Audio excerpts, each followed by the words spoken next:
जय हिंद, वंदे मातरम। साथियों, मैं अभिषेक मिश्रा आज आप सभी लोगों का हमारे दृढ़ संकल्प पर बहुत बहुत स्वागत करता हूं। और आज हम डिस्कस करेंगे क्लास 9 की एनसीईआरटी ज्योग्राफी का चैप्टर नंबर 4 का पार्ट 1। जी हां, इसके भी हम 4 से 5 पार्ट लाएंगे। क्यों लाएंगे? इसका कारण है कि ये चैप्टर भी बाकी के जो 3 चैप्टर हमने इससे पहले डिस्कस किए हैं उससे काफी अधिक इंपॉर्टेंट है। ये चैप्टर इस हद तक इंपॉर्टेंट है कि आप समझिएगा, इस चैप्टर से डायरेक्ट एक क्वेश्चन यूपीएससी मेंस एग्जाम में आया था। वो क्वेश्चन कैसा आया था, कब आया था, ये सारी जानकारी हम आगे प्राप्त करेंगे। लेकिन अभी हम आगे बढ़ते हैं। और जिन लोगों ने अभी तक हमारा चैनल सब्सक्राइब नहीं किया, कर लीजिएगा। और एक मोस्ट इंपॉर्टेंट जानकारी आप सभी लोगों के लिए है कि अब हम इसके जो भी हम आपके लिए क्लासेस लाते हैं उन सभी के पीडीएफ हमारे टेलीग्राम चैनल पर आप सभी लोगों को देने लगे हैं। तो जिन लोगों ने अभी तक हमको टेलीग्राम पर ज्वाइन नहीं किया है, अभी के भी ज्वाइन कीजिएगा। डिस्क्रिप्शन बॉक्स में हमने हमारे टेलीग्राम चैनल की लिंक दे दी है। और साथ ही साथ आप हमको इंस्टाग्राम पर भी फॉलो कर लीजिएगा। इंस्टाग्राम की भी लिंक हमने डिस्क्रिप्शन बॉक्स में दी है। चलिए आगे बढ़ते हैं। तो हमारा आज का चैप्टर है जलवायु। ठीक है, जलवायु पर हम आज के इस चैप्टर में ज्यादा नहीं लेकिन बहुत कुछ जानकारियां प्राप्त करने वाले हैं। और हम आपको सबसे पहले ये बता दें कि जो चैप्टर आज हम पढ़ने वाले हैं, इस चैप्टर में आपको कितनी जानकारी मिलेगी, यानी इस चैप्टर का लगभग जो सिलेबस है वो क्या है। इस चैप्टर में जो आपको जानकारी मिलेगी वो किससे रिलेटेड मिलेगी। तो सबसे पहले अगर आप देखो तो इस चैप्टर में हम जलवायु के बारे में पढ़ेंगे, फिर मौसम के बारे में पढ़ेंगे, फिर तापमान के बारे में पढ़ेंगे और वर्षा के बारे में पढ़ेंगे। इसके बाद में ये जो हम पढ़ने वाले हैं वो आज के इस वीडियो में पढ़ने वाले। इसके बाद में हम भारत की जलवायु को प्रभावित करने वाले जो कारक होते हैं, जिस वजह से भारत की जो जलवायु है उसमें फर्क आता है, उन कारकों को समझेंगे। फिर वर्षा ऋतु और मानसून का आगमन कैसे होता है, कब होता है, क्यों होता है। ठीक है, इस चीज को हम समझेंगे पार्ट 2 या फिर 3 में। फिर मानसून की गणना कैसे की जाती है, ठीक है, मानसून किसे कहते हैं, इस चीज को हम समझेंगे अगले पार्ट में। और इसके बाद में फिर भारत में ऋतुएं कितने प्रकार की हैं, ऋतु कैसे आती है, ऋतु क्यों आती है, इतनी प्रकार की ऋतुएं क्यों हैं, इन सभी चीजों को फिर हम समझेंगे। इसके बाद में मानसून की जो वापसी हमारे देश में होती है, मानसून आया, बरसात की, वापस चला गया, तो मानसून की वापसी को भी हम इसी चैप्टर में समझेंगे। इसके बाद में देखिए जो वर्षा का वितरण है भारत में, अगर आप देखोगे तो मेघालय में वर्षा जो होती है 400 सेंटीमीटर होती है लमसम। अगर यही आप राजस्थान में चले जाओगे तो लगभग 10 सेंटीमीटर होती है। ठीक है, तो जो वर्षा को वितरण करने वाले जो प्रभावित करने वाले जो कारक हैं, वर्षा का वितरण इतना अधिक मतलब अप डाउन क्यों है, इस चीज को हम समझेंगे इसी चैप्टर में। अगर देखा जाए तो चैप्टर मोस्ट इंपॉर्टेंट है। चैप्टर में जो आपको टॉपिक मिलने वाले हैं वो भी बहुत ही इंपॉर्टेंट है। तो कॉपी और पेन लेकर के बैठ जाइएगा। ठीक है, इस चैप्टर में आपको थ्योरी ज्यादा मिलेगी। हमने आपसे कहा था कि एनसीईआरटी को समरी समझ के मत पढ़िएगा, सिंपल समझ के मत पढ़िएगा। एनसीईआरटी को आप जब मतलब डिकोड करने की कोशिश करेंगे, एनसीईआरटी को जो आप गहराई से समझेंगे तो बहुत कुछ आपको देखने को मिलेगा। ठीक है, वही गहराई से आज के इस वीडियो में हम एनसीईआरटी को पढ़ने वाले हैं। तो कॉपी और पेन लेकर के बैठ जाइएगा, एक एक इंपॉर्टेंट पॉइंट बताते चलेंगे। बहुत सारे एक्स्ट्रा पॉइंट भी इस चैप्टर में आज हम ऐड करेंगे, तो उन सभी पॉइंटों को देखते रहना और लिखते रहना। चलिए आगे बढ़ते हैं। अब यहां पर सबसे पहले हम शुरुआत करते हैं जलवायु से। ठीक है, जो यहां पर पहले डेफिनेशन दी गई है, जो चैप्टर में बताया गया, सबसे पहले हम उसे समझेंगे।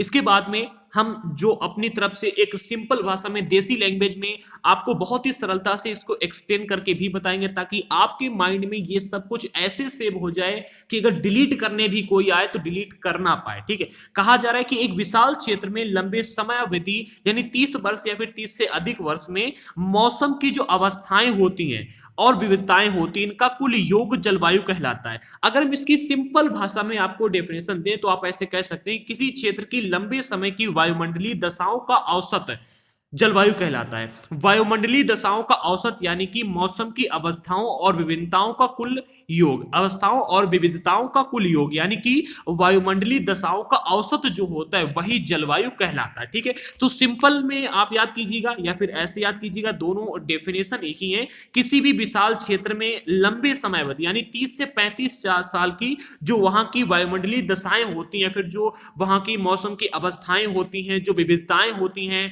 उन सभी का कुल योग जो आप निकालेंगे तो आप वहां की जलवायु को ज्ञात कर पाएंगे। कैसे ज्ञात करेंगे अभी ये भी बताएंगे एग्जांपल के माध्यम से। भारत की जलवायु को मानसूनी जलवायु कहा जाता है। एशिया में इस प्रकार की जलवायु मुख्यतः दक्षिण तथा दक्षिण पूर्व में पाई जाती है। सामान्य प्रतिरूप में अलग लगभग एक रूपता होते हुए भी देश की जलवायु अवस्था में स्पष्ट प्रादेशिक भिन्नताएं हैं। ये इंपॉर्टेंट पॉइंट है। देखिए जितने भी हमने यहाँ पर डार्क करके रखे हैं, ठीक है, बोल्ड करके रखे हैं, उन सभी पॉइंटों को विशेष तौर से पढ़ना, याद करना।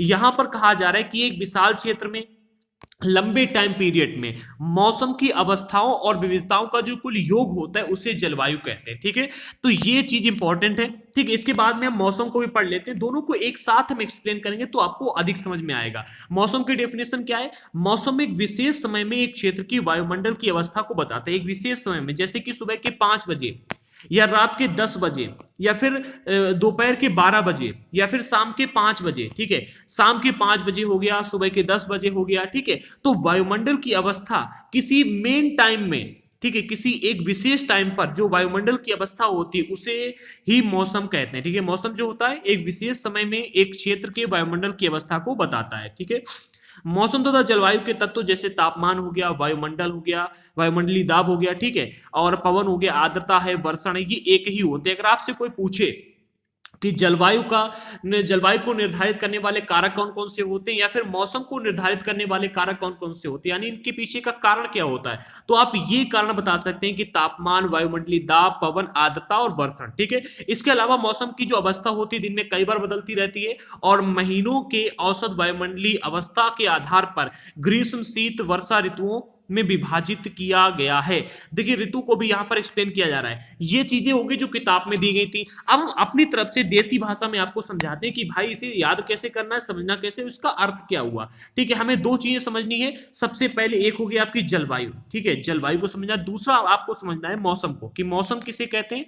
ठीक है, और मौसम का अर्थ क्या है, ये इंपॉर्टेंट क्यों है। ठीक है, अब देखिए, जलवायु हो या मौसम हो, इन दोनों को अगर प्रभावित करने वाला कोई कारक होता है या फिर किसी स्थान की आपको जलवायु ज्ञात करनी हो या मौसम ज्ञात करना हो, दोनों को ज्ञात करने के लिए जो आपको मेन चीज चाहिए होती है, जो आधार चाहिए होता है या फिर जो आपको चीजें चाहिए होती हैं, सबसे पहला किसी भी स्थान की अगर आपको जलवायु या मौसम ज्ञात करना है तो वहां का टेम्परेचर देखिए कितने साल का।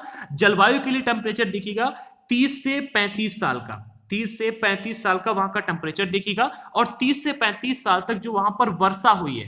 ठीक है, क्या हुई? वर्षा हुई है। ठीक है, वर्षा को ज्ञात कीजिएगा। इन दोनों को आप औसत निकाल करके किसी भी स्थान की जलवायु को ज्ञात कर सकते हैं। वहीं अगर आपको किसी स्थान का मौसम ज्ञात करना है कि भाई इस स्थान का मौसम कैसा है, तो उसी टाइम का, ठीक है, जिस टाइम का आप मौसम ज्ञात करना चाहते हैं उसी टाइम पर वहां का तापमान कितना है। ठीक है, दूसरी चीज वहां पर वर्षा जो होती है किस आधार पर होती है, टेम्परेचर और वर्षा के आधार पर उस स्थान का आप मौसम भी ज्ञात कर सकते हैं। इसको अब हम क्या करते हैं, एक बार एग्जाम्पल के माध्यम से समझ के देखते हैं। ठीक है, तो आपने देखा हमारी जो पृथ्वी है, ठीक है, हमारी जो पृथ्वी है, पृथ्वी पर एक भूमध्य रेखा पाई जाती है। कौन सी रेखा?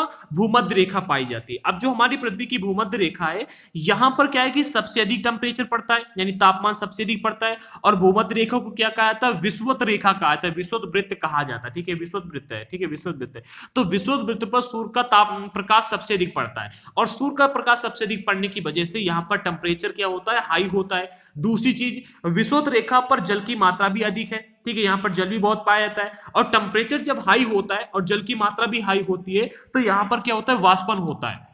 वाष्पन होने की वजह से संघनन होता है, बादल बनते हैं, फिर यहां पर वर्षा भी अधिक होती है। यानी एक ऐसा क्षेत्र है जहां पर वर्षा भी अधिक होती है। ठीक है, और क्या है कि तापमान भी अधिक होता है। तो इसके आधार पर आप ये कह सकते हैं कि यहाँ की जलवायु है कैसी है? आर्द्र है। अब हम दूसरे स्थान पर चलते हैं। आपने सहारा का मरुस्थल देखा है, ठीक है, थार का मरुस्थल देखा है। ठीक है, सहारा का रेगिस्तान है। ठीक है, आपने थार का मरुस्थल देखा। थार के मरुस्थल में आप जाकर के देखोगे तो वहां पर क्या है कि 30-35 साल या फिर उससे भी लंबे टाइम से क्या है कि वहां पर टेम्परेचर लगातार हाई रहता है। जबकि अगर आप वहां की बरसात को देखोगे तो 15 सेंटीमीटर के आसपास प्रति वर्ष है, 15 सेंटीमीटर के आसपास प्रति वर्ष वहां पर बरसात होती है। तो आप इस आधार पर आप ये कह सकते हैं कि यहां पर बरसात कम हो रही है, जबकि टेम्परेचर यहाँ का जो होता है वो बहुत हाई रहता है। ठीक है, इस वजह से आप ये कह सकते हैं कि यहाँ का जो जलवायु है यहाँ की वो कैसी? गर्म जलवायु है। ठीक है, यहाँ की जलवायु कैसी है? गर्म है। आप अब एक काम कीजिएगा, आप आ जाइएगा हमारे यहाँ की जम्मू कश्मीर लद्दाख वाले इलाके में। ठीक है, तो लद्दाख वाले इलाके में, जम्मू कश्मीर या फिर अपने पर्वतीय एरिया में आप जाकर के देखोगे तो वहां पर क्या है कि जो बरसात होती है वो भी अधिक होगी। अब आप कहो कि भाई बरसात कैसी होती है, तो वर्षा के कई प्रकार होते हैं। ठीक है, वर्षा कई प्रकार होती है। कहीं पर जो तो बर्फ की बरसात होती है, कहीं पर आपको पानी की बरसात देखने को मिलती है। ठीक है, तो वर्षा के कई प्रकार होते हैं। एक अम्लीय वर्षा होती है, एक क्षारीय वर्षा होती है। ठीक है, सॉरी, अम्लीय वर्षा, वो वर्षा के अलग अलग प्रकार होते हैं, वो हम बाद में डिस्कस करेंगे। ठीक है, तो लद्दाख वाले इलाके में बरसात भी अधिक होती है और वहां पर टेम्परेचर कम पड़ता है। ठीक है, वहां पर क्या है कि तापमान कम रहता है। तापमान कम होने की वजह वहां पर क्या है, वहां पर ऊंचे ऊंचे पर्वत देखने को मिलते हैं। कैसे ऊंचे ऊंचे पर्वत देखने को मिलते हैं? ठीक है, सबसे बड़ा पॉइंट है कि वहां पर ऊंचे ऊंचे पर्वत देखने को मिलते हैं, वहां पर बरसात अधिक होती है। वहां पर टेम्परेचर जब कम पड़ पाता है तो वहां पर ठंडीला मौसम रहता है। ठंडीला मौसम रहने की वजह से आप ये कह सकते हैं कि वहां का टेम्परेचर कैसा है, कम है। और कम टेम्परेचर होने की वजह से वहां की जलवायु कैसी है, वहां की जलवायु ठंडी है। तो आप ऐसे जलवायु और मौसम को, दोनों चीजों को आप किसके आधार पर, तापमान और वर्षा के आधार पर, ठीक है, तापमान और वर्षा के आधार पर किसी भी स्थान की जलवायु और मौसम को ज्ञात कर सकते हैं। ठीक है, जलवायु को ज्ञात करने के लिए आपको किसी भी स्थान का टेम्परेचर 30 साल या फिर 30 साल से अधिक समय का वहां का टेम्परेचर आपको ज्ञात होना चाहिए कि 30 साल से भाई यहां पर गर्मी ही पड़ रही है, 30 साल से यहां पर सर्दी ही पड़ रही है, 30 साल से यहां पर गर्मी भी बहुत पड़ रही है और पानी भी बहुत बरसता है, यानी कि यहाँ की जलवायु है वो आर्द्र हो चुकी है। ठीक है, तो ये आपको ज्ञात करना होगा। ठीक है, तो ये चीज आप समझ गए, जलवायु और मौसम को ज्ञात करने के लिए आपको क्या चाहिए होगा, तापमान और वहां की वर्षा। ठीक है, यहां पर एक शब्द का इस्तेमाल किया गया वर्षण। ठीक है, वर्षण और वर्षा ये दोनों बहुत ही अलग शब्द है। कैसे हैं समझिएगा, वर्षण में वर्षा के सभी प्रकार आ जाते हैं, चाहे वो बर्फ की वर्षा हो, ठीक है, ओले गिर रहे हो, चाहे वो पानी की वर्षा हो। तो वर्षण में वर्षा के सभी प्रकारों को वर्षण कहा जाता है। ठीक है, और वर्षा जो होती है कोई एक प्रकार की होती है। कोई कहता है भाई हमने पैसों की बारिश कर दी, आपने गाना सुना है ना, पैसों की बारिश कर दूं पैसे की बारिश। ठीक है, मुझे तो याद नहीं है, आपको याद होगा। ठीक है, तो इसी प्रकार से कहीं पर पानी की बारिश होती है, कोई फिल्म में पैसों की बारिश करता है, कोई पत्थरों की बारिश करता है। तो बारिश कई प्रकार की होती है। अगर सभी प्रकार की बारिश को आप एक जगह पर लेकर के आ जाओगे तो उसे कहेंगे वर्षण। ठीक है, अगर सभी प्रकार की बारिश किसी एक स्थान पर होने लगे तो आप क्या कहोगे, यहां पर वर्षण हो रही है। ठीक है, यानी कि बारिश के सभी प्रकार मौजूद हैं। अगला पॉइंट यहां पर एक मिला है कि भारत में कैसी जलवायु, भारत की जलवायु मानसूनी जलवायु है। अब आप कहोगे कि भाई मानसूनी जलवायु का अर्थ क्या हुआ, तो भारत में आप देखते हैं कि एक पैटर्न बना हुआ है। ठीक है, समुद्र से एक विशेष प्रकार की मतलब मानसूनी हवाएं आती हैं। ठीक है, और उन्हीं से पूरे भारत में बरसात होती है, और फिर वो जो मानसूनी हवाएं होती हैं फिर लौट जाती हैं, फिर आती है मानसूनी हवाएं, बरसात करती चली जाती है। हर साल का ये पैटर्न बना हुआ है, इसीलिए भारत की जलवायु को मानसूनी जलवायु कहा जाता है। लेकिन इसका अर्थ ये बिल्कुल भी नहीं है कि पूरे भारत में मानसूनी जलवायु है, ऐसा नहीं है। एक चीज यहां पर और याद रखना, जो इस प्रकार की जलवायु, मानसूनी जलवायु दक्षिण और दक्षिण पूर्व एशिया में पाई जाती है। कहां पर, एशिया में इस प्रकार की जलवायु जो मुख्यतः है दक्षिण तथा दक्षिण पूर्व एशिया में पाई जाती है। यहां पर एक शब्द और आपने पढ़ा कि सामान्य प्रतिरूप में एक रूपता होते हुए देश की जलवायु की अवस्था है। ठीक है, उसमें स्पष्ट प्रादेशिक भिन्नताएं हैं। आखिरकार इसका प्रमुख रीजन क्या है, इस चीज को समझिएगा। देखो, हमने अभी आपको बताया किसी स्थान की अगर आपको जलवायु ज्ञात करनी है तो उस स्थान का आपको टेम्परेचर ज्ञात करना होगा और वर्षा का स्तर ज्ञात करना होगा। ठीक है, लेकिन अगर आप भारत में आओगे तो भारत में जलवायु और मौसम इन दोनों का निर्धारण तो भाई हो जाता है टेम्परेचर से। ठीक है, लेकिन भारत में अगर आप आकर के देखोगे तो भारत में मानसून में क्या है कि परिवर्तन की वजह, सबसे बड़ी वजह है कि भारत में मिलते हैं आपको पर्वत। क्या मिलते हैं, पर्वत देखने को मिलते हैं। ठीक है, भारत में आपको पठार देखने को मिलते हैं। क्या मिलते हैं, पठार देखने को मिलते हैं। तो जो पर्वत और पठार होते हैं ये भारत में टेम्परेचर को प्रभावित करते हैं, जो तापमान होता है उसको प्रभावित करते हैं। क्योंकि जैसे से आप ऊंचाई की ओर जाओगे, ठीक है, जमीन से जैसे से आप ऊंचे जाओगे तो ऊपर आपको ठंडीला मौसम मिलेगा। ठीक है, ऊपर टेम्परेचर घटता जाता है। ठीक है, आपने आयरन मूवी एक देखी होगी, आयरन मैन की मूवी देखी होगी, उसमें एक बहुत ही अच्छा सीन दिखाया गया है जिसमें आयरन मैन जब एक अपने कंप्यूटर से लड़ता है, ठीक है, दूसरे से लड़ता है तो वो बहुत ऊंचाई तक उड़ता चला जाता है, और वहां पर जाने के बाद में जो उसका कॉम्पिटिटर होता है, यानी जिससे वो फाइट कर रहा होता है, उसकी पूरी जो आयरन का सूट होता है उस पर बर्फ जम जाती है। ठीक है, वो आइस प्रॉब्लम होती है वहां पर। ये इसका एक आपको बहुत अच्छा उदाहरण देखने को मिल जाएगा। इसका एक उदाहरण ये भी है कि जब आप जमीन पर रहते, जमीन पर कई प्रकार की गैसें होती हैं। ठीक है, तो इससे भी टेम्परेचर यहाँ का इतना अधिक ठंडा नहीं, लेकिन जैसे जैसे आप वायुमंडल में ऊपर की ओर जाओगे तो टेम्परेचर क्या है कि लो होता जाएगा, 0 डिग्री टेम्परेचर तक पहुंच जाएगा। ठीक है, तो ये एक प्रमुख रीजन होता है। अब हमारे यहाँ पर क्या है कि पाए जाते हैं पर्वत, हमारे यहाँ पर पाए जाते हैं पठार। तो ये क्या करते हैं, जो हमारे का टेम्परेचर है और जो वर्षा, इसको प्रभावित करते हैं। कैसे प्रभावित करते हैं, इसका उदाहरण आप यहाँ पर एक ले लीजिएगा। ये हमारा भारत का इलाका है, ठीक है, नीचे वाला इलाका है। ठीक है, यहाँ पर आपको पठार देखने को मिलते हैं यहाँ पर। ठीक है, अब यहां से जब ये मानसून की हवाएं आती हैं, ठीक है, मानसून की हवाएं आती हैं तो जो ये पठार से टकराकर अधिकतर जो मानसून है वो यहाँ पर बरस जाता है। अधिकतर बादल इससे टकराकर यहाँ पर बरस जाते हैं। ठीक है, तो यहाँ पर जो बरसात होती है उस बरसात को नाम दिया गया है पर्वतीय वर्षा। क्या नाम दिया गया, पर्वतीय वर्षा। और यहाँ की जलवायु जो आपको मिलेगी वो मिलेगी आर्द्र लमसम। ठीक है, आर्द्र अधिक नहीं होती है, यहाँ की जलवायु आपको अलग प्रकार की मिलेगी। ठीक है, यहाँ पर पर्वतीय वर्षा होती क्यों, लेकिन अगर इसी पठार की आप इधर तरफ आकर के यहाँ पर देखोगे तो यहाँ पर बरसात नहीं हो पाती है, क्योंकि इससे पठार से टकरा करके यहाँ पर सारा पानी बरस जाता है। तो यहाँ की जो आपको देखने को मिलेगा इलाका, यहाँ पर दृष्टि छाया क्षेत्र बनता है। दृष्टि छाया क्षेत्र को आप इंग्लिश में रेन शैडो रीजन कह सकते हैं, ठीक है। यहाँ पर कैसा बनता है, दृष्टि छाया क्षेत्र बनता है, क्योंकि यहाँ पर पानी बरस नहीं पाता। कई बार ऐसा होता है, ठीक है।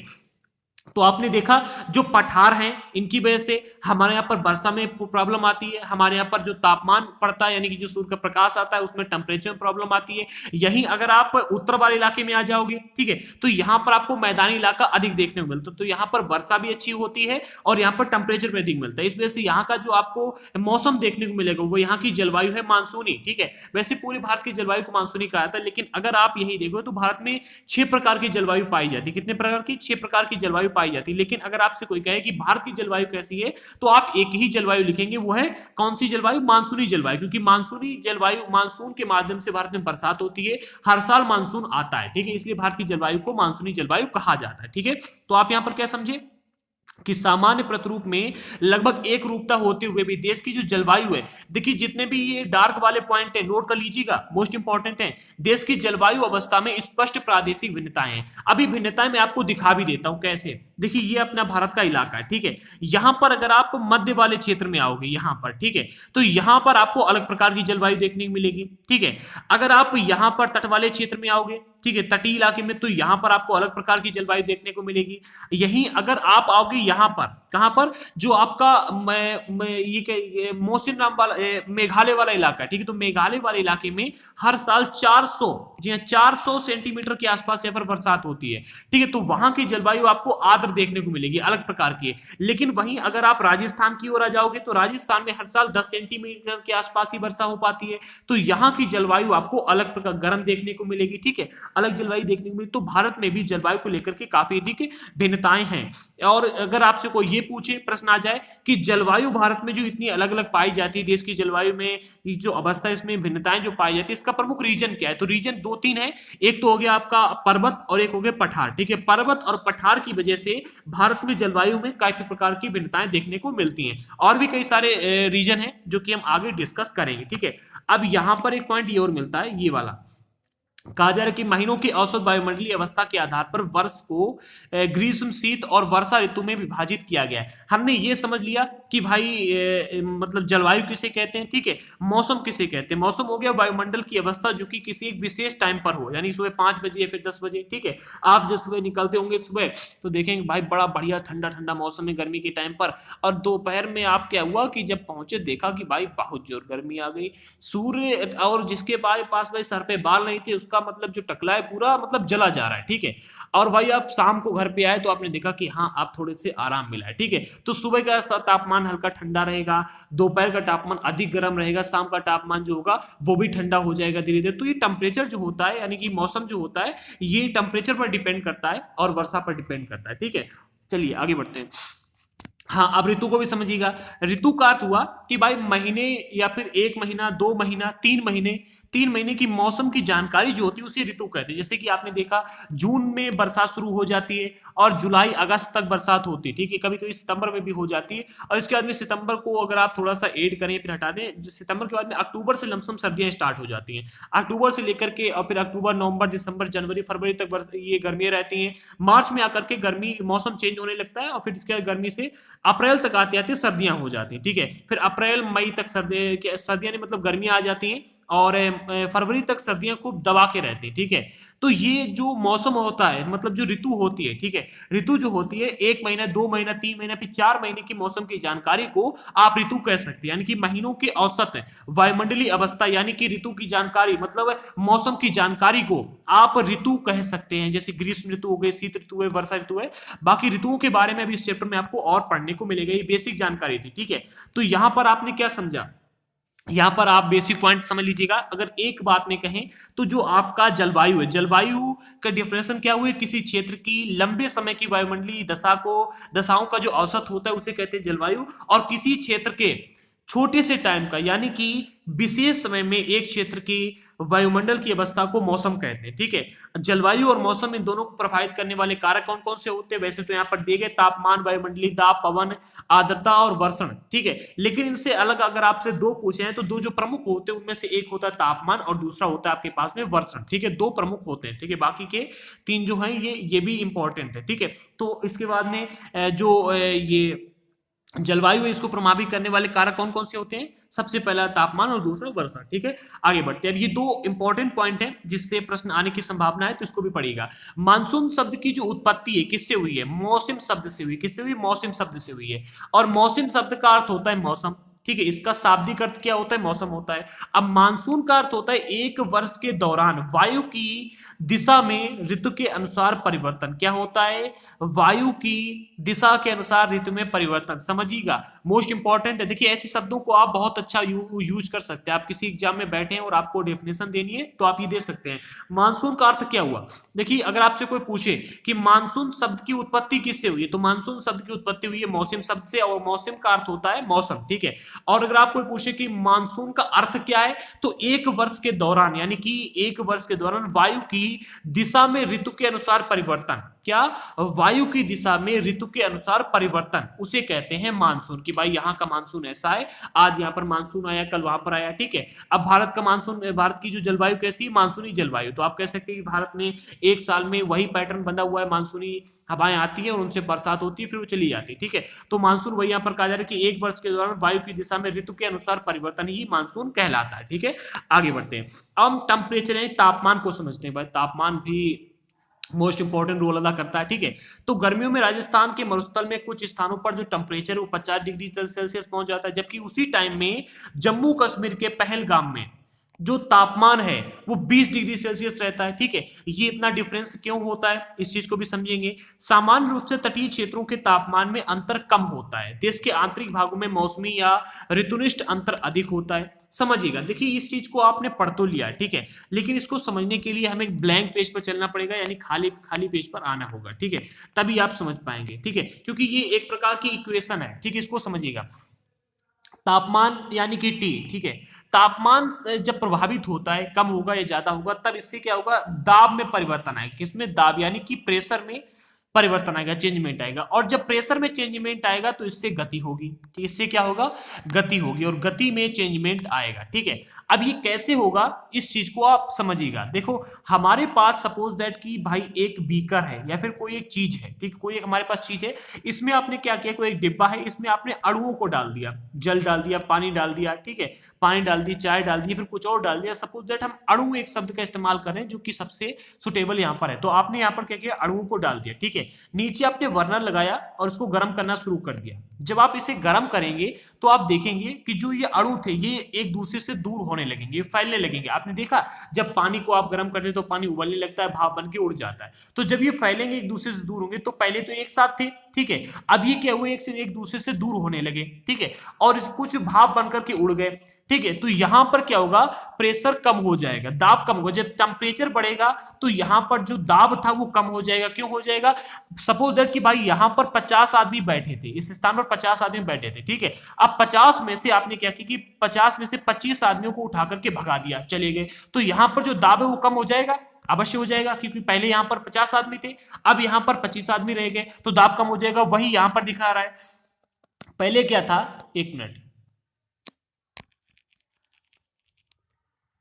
एक मिनट देखिए, पहले यहां पर कहते पहले जो अणु थे वो एक साथ थे, जैसे कि आपकी मुट्ठी है, पहले बंद थी। ठीक है, और किसी ने क्या किया? आपकी मुट्ठी खोल दी। ठीक है, मुट्ठी खोल दी यानी ताकत कम हो गई, यानी जो दबाव था वो कम हो गया। इसी प्रकार जब टेम्परेचर बढ़ता है, ठीक है, किसी भी चीज में जब आप टेम्परेचर बढ़ाओगे तो वो क्या होगा? एक दूसरे से अलग होने लगते हैं, एक दूसरे से अलग होते हैं, और क्या होता है कि उसका जो दाब होता है, जो दबाव होता है वो कम हो जाता है। ठीक है, यानी जब टेम्परेचर हाई होगा तो दाब कम होगा, यानी T is equal to high. जब T हाई होगा यानी टेम्परेचर हाई होगा तो दाब क्या होगा? जो प्रेशर होगा वो क्या होगा? डाउन हो जाएगा। ठीक है, यही चीज उल्टी भी होती है, यानी कि एक बीकर अब आपके पास में है। ठीक है, एक बीकर आपके पास में, इसमें क्या था? इसमें गरम गरम पानी था। ठीक, गरम गरम पानी था, और ये गर्म था, गर्म पानी जब था तो इसमें भाप बन के उड़ भी रहा था, ठीक है। आपने क्या किया, इसे ठंडा कर दिया, ठीक, इसे ठंडा कर दिया। तो जब आपने टेम्परेचर को लो किया, ठंडा किया, तो जो दाब था वो हाई हो जाएगा, ठीक है, जो दाब था वो क्या होगा, हाई हो जाएगा, और ये इकट्ठे हो जाएंगे, ठीक है, क्या होंगे, इकट्ठे हो जाएंगे। इस चीज का एक बहुत ही अच्छा उदाहरण मैं आपको देता हूं। आपने देखा होगा ट्रेन की पटरियां होती हैं,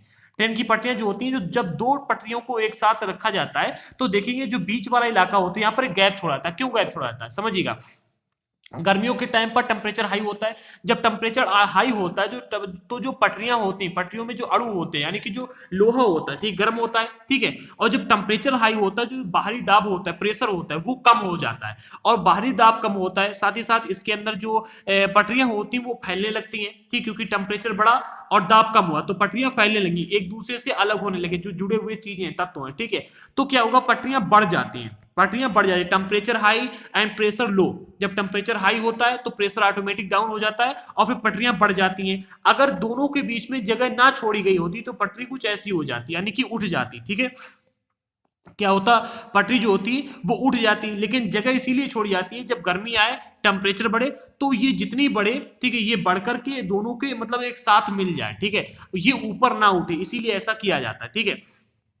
अब इसके बाद में जब सर्दियां आती हैं, सर्दियां आती है तो बाहरी प्रेशर बढ़ता है, यानी टेम्परेचर हाई होता है, ठीक है, और जब जब सर्दी आती है तो टेम्परेचर लो होता है और दाब बढ़ जाता है, तो ये जो पटरियां होती हैं अपने आप सिकुड़ कर उसी स्थान पर आ जाती है और गैप फिर से आ जाता है। यानी कि आप ये कह सकते हैं कि जब भाई आपका पी, यानी कि एक मिनट, जब आपका टेम्परेचर यानी कि टी, ठीक है, जब आपका टी बढ़ेगा, ठीक है, तो क्या होगा, पी जो होगा यानी जो प्रेशर होगा वो डाउन होगा, ठीक है, यानी कि टी व्युत्क्रमानुपाती 1/p, यानी कि जो टेम्परेचर यानी कि जो तापमान होता है वो दाब के यानी कि प्रेशर के व्युत्क्रमानुपाती हो जाए। जब टेम्परेचर यानी कि तापमान बढ़ेगा तो दाब क्या होगा, कम होगा, ठीक है। अब इसी चीज को आप हवा से ले लीजिएगा, ठीक है। हवा कैसे चलती है, हवा हाई प्रेशर से लो प्रेशर की ओर चलती है, यानी कि हाई प्रेशर कब होगा, जब तापमान कम होगा, यानी ठंडी हवा गर्म हवा की ओर चलती है। आपने कई बार गर्मियों में देखा होगा, जब आप रोड पर जा रहे होंगे और सामने आपके कोई ऑब्जेक्ट नहीं होगा, यानी कि अगर आप खेत में देखोगे या फिर खाली रोड पर देखो तो आपको ऐसी सी कुछ मतलब ऊपर तरफ जाती हुई दिखाई देगी, ठीक है, हल्का सा मतलब भाप ऐसी उड़ती हुई आपको दिखाई देती है, वो क्या होती है, गर्म हवा, नीचे गर्म हवा होती है, वो ऊपर जाती है, ऊपर की ठंडी हवा नीचे आती है, ठीक है। ये इक्वेशन चलता है, यानी जो हाई प्रेशर जो होता है, हाई प्रेशर कब होता है, जब हवा ठंडी होती है, ठीक है, ठंडी हवा में हाई प्रेशर होता है, ठीक है, यानी तापमान जहां पर कम होगा वहां पर हाई प्रेशर बनेगा, तो ऊपर तापमान कम होता है, ठीक है, हाई प्रेशर होता है, और नीचे तापमान अधिक होता है यानी लो प्रेशर होता है, ठीक है। तो लो प्रेशर वाली जो हवा होगी, ठीक है, यानी जब हवा गर्म होकर ऊपर जाती है, और ऊपर वाली यानी हाई टेम्परेचर वाली हवा, यानी कि कैसी, हाई टेम्परेचर वाली हवा, यानी कि आप कह सकते हैं जो हाई टेम्परेचर सॉरी ऊपर जो हवा होती है हाई प्रेशर वाली होती है, लो टेम्परेचर हाई प्रेशर वो नीचे आती है, ठीक है। तो हवा कैसे चलती है, गर्म हवा ठंडी हवा की ओर भागती है और ठंडी हवा गर्म हवा वाली जगह पर आकर के मतलब उसकी जगह को फिल करती है, ठीक है। तो हवा जो चलती है हाई प्रेशर से लो प्रेशर की ओर, यानी कि लो टेम्परेचर से हाई टेम्परेचर की ओर चलती है, ठीक है। तो इसके साथ में हम आगे बढ़ते हैं। वही चीज यहां पर दी जा रही है कि भाई सामान्य रूप से तटीय क्षेत्रों के तापमान में अंतर कम होता है। अब इस चीज को भी समझिएगा, तटीय क्षेत्रों में अंतर कम क्यों होता है, तटीय क्षेत्रों में जो दिखाया जा रहा है वो अंतर कम क्यों होता है, इसका प्रमुख कारण क्या है, समझ रहे हो। तटीय क्षेत्र में अंतर क्या है कि तापमान में अंतर कम होने का सबसे बड़ा रीजन होता है तापांतर। अब आप कहोगे कि भाई तापांतर किसे कहते हैं, भाई हमने ये तो जान लिया कि जब भाई मतलब हाई प्रेशर से लो प्रेशर की ओर हवा चलती है, ठीक है, और हाई प्रेशर कब बनता है, जब तापमान बढ़ता है, ठीक है, और तापमान कम होता है, जब तापमान कम होता है तो हाई प्रेशर बनता है, और जब तापमान अधिक होता है तो लो प्रेशर बनता है, और हवा हाई प्रेशर से लो प्रेशर की ओर चलती है। ये चीज तो हमने सीख ली, लेकिन यहां पर दिया जा रहा है कि सामान्य रूप से तटीय क्षेत्रों में, यानी कि भारत का ये वाला इलाका, ठीक है, जो तटीय क्षेत्र है, तटीय क्षेत्रों में तापमान में अंतर कम होता है। आखिरकार इसका रीजन क्या है, जबकि यहां पर दिया जा रहा है कि गर्मियों में राजस्थान के मरुस्थल में अगर आप तापमान देखोगे तो 50 डिग्री सेल्सियस है, वहीं अगर आप जम्मू कश्मीर में जाओगे तो 20 डिग्री सेल्सियस है। अगर आप तटीय क्षेत्रों में आते हो तो अंतर कम क्यों होता है, समझिए। इसके पीछे का रीजन होता है जल समीर और थल समीर, यानी कि जल समीर और थल समीर की वजह से जो तटीय क्षेत्र होते हैं वहां पर तापमान में अंतर कम होता है। कैसे होता है इस चीज को समझिएगा, ये आपका भारत देश है, ठीक है, तटीय क्षेत्र पर जो गर्म हवाएं होती हैं, ठीक है, वो चली जाती है इधर की ओर, यानी कि यहां पर जो हाई प्रेशर वाली हवाएं होती हैं, ठीक है। यहाँ पर जो हाई प्रेशर वाली हवाएं होती हैं यानी ठंडी हवाएं, ये ठंडी हवाएं होती है समुद्र की ओर, ठीक है, हाई प्रेशर वाली, और वो आ जाती हैं इधर की ओर, ठीक है, तट की ओर। और तट पर जो लो प्रेशर वाली हवाएं होती हैं यानी कि जो गर्म हवाएं होती हैं वो चली जाती हैं ऊपर, ठीक है, ये ऐसी चलती है ऐसा, ठीक है। ये जो यहाँ पर हवाएं होती हैं गर्म हवाएं वो ऊपर चली जाती हैं, और यहाँ पर जो ठंडी हवाएं होती हैं, ठीक है, वो इधर आ जाती हैं। इसे जल समीर थल समीर कहते हैं। आगे आपको इसे पढ़ने को मिलेगा, थोड़ा सा बड़ा टॉपिक है ये, आपको अभी समझ में नहीं आएगा। ऐसा समझिएगा, जो तटीय क्षेत्रों का तापमान होता है वहां पर अंतर कम, इसका होने का सबसे बड़ा रीजन क्या होता है? सबसे बड़ा रीजन होता है तापांतर। आप तापांतर किससे कहते हैं इस चीज को यहां पर समझिएगा, तापांतर किसे कहते हैं समझिएगा। आपने देखा होगा दिल्ली में जब गर्मियां आती है तो जो वहां का टेम्परेचर है 40 डिग्री सेल्सियस तक चला जाता है। कितना? 40 डिग्री सेल्सियस तक चला जाता है। लेकिन जब सर्दियां आती है तो वहां का टेम्परेचर कितना हो जाता है? 1 डिग्री सेल्सियस तक आ जाता है। तो किसी भी स्थान का जो आपको टेम्परेचर निकालना है, ठीक है, तो एक साल में वहां पर जो हाई टेम्परेचर हुआ है उससे जो लो टेम्परेचर हुआ है उसको माइनस कर दीजिएगा। क्या कर दीजिएगा? माइनस कर दीजिएगा। तो कितना आएगा? 39 डिग्री। यानी कि दिल्ली का जो तापांतर है वो कितना है? 39 डिग्री है, ठीक है। लेकिन वहीं पर अगर आप तट पर आओगे, किसी भी तटीय इलाके में आओगे, ठीक है, तो तटीय इलाके में क्या होता है, वहां का जो तटीय इलाके जो तापांतर होता है वहां के तापांतर में इतना अंतर नहीं रहता है। जैसे कि अगर आप क्या करोगे, जो आपका अगर आप आकर के देखोगे तटीय क्षेत्र में, ठीक है, तो तटीय क्षेत्र में एक आपको बहुत अच्छा स्थान मिलता है, क्या? केरल, ठीक है। केरल में आकर के अगर आप देखोगे, ठीक है, तो केरल में दिन का तापमान जितना होगा, या फिर आप अंडमान निकोबार ले लीजिएगा, सबसे अच्छा उदाहरण है, ठीक है। तो अंडमान निकोबार में दिन का तापमान जितना होता है उतना ही रात का तापमान होता है। आज जितना वहां पर तापमान है उतना ही कल होगा, ठीक है। यानी कि साल भर में जो वहां का तापमान रहेगा, ठीक है, हाई टेम्परेचर और लो टेम्परेचर जो साल भर का रहेगा उसमें 1-2 डिग्री का अंतर होता है, ज्यादा अंतर नहीं होता, ठीक है। तो यही होता है जो तटीय क्षेत्र होते हैं वहां पर जो मेन, और ये दिया जा रहा है कि तापमान में अंतर कम होता है, उसका प्रमुख रीजन यही होता है, ठीक है। आगे बढ़ते हैं। देश के आंतरिक भागों में मौसमी या ऋतुनिष्ठ अंतर अधिक होता है, ठीक है। तो तटीय क्षेत्रों में क्या होता है? अंतर कम होता है, और आंतरिक भागों में मौसमी और ऋतुनिष्ठ अंतर कम होता है, अधिक होता है। इसका सबसे बड़ा रीजन ये है, जैसे कि आप अगर अभी अभी अगर आप उत्तर प्रदेश या दिल्ली में आओगे तो सर्दियां मिलेंगी, ठीक है, जनवरी में सर्दियां मिलेगी। लेकिन अगर आप जनवरी में ही तटीय क्षेत्र पर जाओगे, किसी भी तटीय क्षेत्र पर जाओगे, तो वहां पर आपको सर्दियां बहुत कम देखने को मिलेंगी, ठीक है, सर्दी नहीं होगी वहां पर। गोवा अगर आप जाओ सर्दियों में तो वहां पर आपको आम मौसम मिलेगा, ठीक है, इतना अधिक खराब मौसम नहीं मिलेगा, ठीक है। इसका प्रमुख रीजन एक ही और होता है, जैसे कि ये आपका भारत है, ठीक है। भारत में किसी स्थान पर अगर आप तट पर जाओगे, ठीक है, तट पर जाओगे तो तट का स्थान जो टेम्परेचर होगा, किसी भी समय चले जाओ, सर्दी गर्मी में, तो वहां का टेम्परेचर बिल्कुल क्या है कि बिल्कुल समान रहता है। जितना गर्मियों में होगा उतना ही सर्दियों में होगा। लेकिन अगर वही आप बीच वाले इलाके में आ जाओ, यानी आंतरिक भाग में आ जाओ, तो यहाँ का टेम्परेचर गर्मियों में अलग होगा, सर्दियों में अलग होगा, ठीक है। तो यही ऋतुनिष्ठ अंतर यहाँ पर दिखा रहा है। इसी वजह से क्या होता है, यहाँ पर ऋतुनिष्ठ अंतर होता है, ठीक है। ऋतुनिष्ठ अंतर होने का सबसे बड़ा रीजन क्या है? तापांतर। तापांतर आंतरिक क्षेत्र में क्या होता है? तापांतर अधिक होता है, यानी ताप में अंतर अधिक हो। सर्दियों में तापमान 1 डिग्री सेल्सियस तक पहुंच जाता है, और अगर आप गर्मियों में आओगे तो 40 डिग्री सेल्सियस तक पहुंच जाता है, ठीक है। लेकिन वही अगर आप तटीय क्षेत्र में जाओगे तो वहां का तापांतर जो है बहुत अधिक अंतर उसमें नहीं मिलता है, मतलब अंतर मिलता ही नहीं उसमें, आप ये कह सकते हैं, ठीक है। तो ये इसका आप समझ लीजिएगा, ठीक है, ये मोस्ट इंपॉर्टेंट फैक्ट है, ठीक है, ये आप यूज कर सकते हो अलग अलग जगह पर। इसका एक उदाहरण यहाँ पर दिया है, कुछ क्षेत्रों में रात एवं दिन के तापमान में बहुत अधिक अंतर होता है, जैसे थार का मरुस्थल है, ठीक है, तो थार के मरुस्थल में दिन का तापमान पहुंच जाता है 50 डिग्री सेल्सियस तक, ठीक है, जबकि रात का तापमान वहीं पर 15 डिग्री सेल्सियस होता है। अगर आप 50 से 15 डिग्री सेल्सियस घटाओगे तो कितना मिलेगा? यहां पर मिलेगा 35, ठीक है, 35 डिग्री सेल्सियस यहाँ पर आपको तापांतर मिलेगा, ठीक है। तो यहाँ पर तो भाई मतलब आपको ऋतु में अंतर देखने को मिलेगा। गर्मियों में क्या है कि दिन में बहुत अधिक गर्मी हो जाएगी और रात में बहुत अधिक सर्दी मिल जाएगी। दूसरी ओर अगर आप केरल में जाकर के देखोगे, केरल जो कि तटीय इलाका है, ठीक है, केरल के आसपास समुद्र मिलता है आपको, तो केरल और अंडमान, केरल हो गया, अंडमान निकोबार हो गया, ठीक है, यहाँ पर आप दिन और रात के तापमान में अगर आप देखोगे तो लगभग समान ही रहता है। अगर दिन में 15 डिग्री सेल्सियस तापमान है, 15 डिग्री सेल्सियस तापमान है, तो रात में भी 15 ही डिग्री सेल्सियस तापमान रहेगा, ठीक है। तो तटीय क्षेत्रों में तापमान समान रहता है, इस वजह से वहां पर ऋतुनिष्ठ अंतर नहीं होता है, ठीक है। क्या बताया जा रहा है? तापमान में अंतर कम होता है, इस वजह से वहां पर ऋतुओं का जो अंतर होता है बहुत कम होता है, ठीक है। लेकिन अगर आप वही आंतरिक भागों में चले जाओगे तो मौसमी और ऋतुनिष्ठ अंतर अधिक होता है, ठीक है। तो ये इंपॉर्टेंट चीज है, याद कर लीजिएगा, ठीक है। तापमान से ये पता चलता है, ठीक है। इसके बाद में एक पॉइंट आपको मिलता है वर्षण, ठीक है।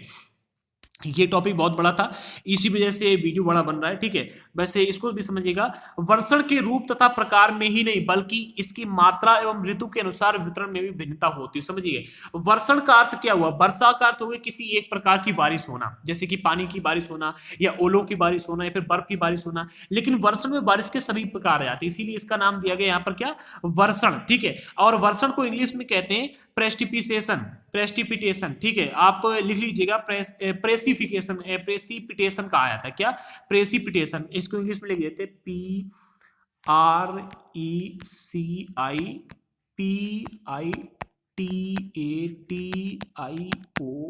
ये है प्रेसिपिटेशन, ठीक है। ये वर्षण को इंग्लिश में प्रेसिपिटेशन कहा जाता है, ठीक है। तो आप इसे याद कर लीजिएगा, ठीक है।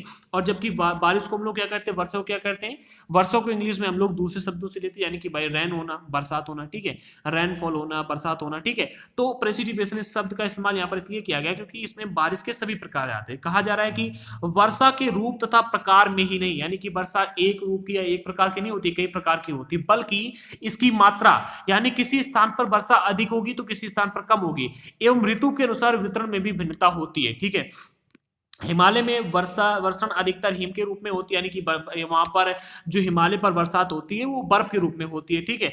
और देश के शेष भागों में ये वर्षा के रूप में होती है, यानी कि पानी के रूप में वहां पर बरसात होती है, ठीक है। और वार्षिक वर्षा में भिन्नता, मेघालय में अगर आप देखोगे तो 400 डिग्री सेल्सियस, 400 सेंटीमीटर वर्षा वार्षिक रूप से मेघालय में होती है, ठीक है। सॉरी, कहां पर? मेघालय में, हाँ, ठीक है। लेकिन वहीं अगर आप लद्दाख में जाकर के देखोगे, ठीक है, या फिर आप पश्चिमी राजस्थान में जाकर के देखोगे, तो यहां पर आपको जो मतलब ईयरली वर्षा देखने को मिलेगी वो 10 सेंटीमीटर से कम देखने को मिलती है, ठीक है। उत्तरी मैदान में वर्षा की मात्रा संपूर्ण सामान्यतः पूर्व से पश्चिम की ओर घटती जाती है। समझाएंगे, देखो कह रहा है कि जैसे से आप भारत में, यहां पर आपका मेघालय वाला इलाका है, ठीक है, और ये आपका राजस्थान वाला इलाका है। जैसे से आप मेघालय से राजस्थान की ओर बढ़ते जाओगे तो यहां पर वर्षा की जो दर है वो कम मिलेगी आपको। यहां पर जो वर्षा की दर है वो कितनी?